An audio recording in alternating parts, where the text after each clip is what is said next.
This is Tim from Your Six Studios. Today in the studio I'm going to show you how to turn on NFC on your iPhone. So to prompt this, what we want to do is just go all the way over to the app library and just type in shortcuts.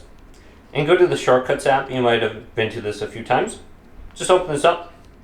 Now we want to go to where it says automations on the bottom. So we can see library, go to automations. New automation, go to search. And type in NFC. And under here, we can prompt it to scan for NFC tags. So just hit scan.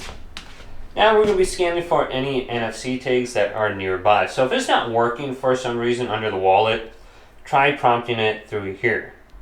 And then you can get to scan immediately.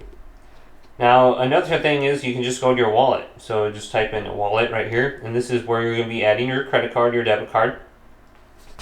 And if you ever want to pay for something, just open this up and you should be able to see your credit card in here. You can just tap it and it should allow you to scan any kind of NFC tag in the area and then use your credit card to purchase items. So if you don't have your credit card with you in your wallet, you can use your phone at any point in time. Just add it on here in case you ever need it. You got it. Hopefully this video did indeed help you out. If it did, leave it a big thumbs up and subscribe to my channel down below.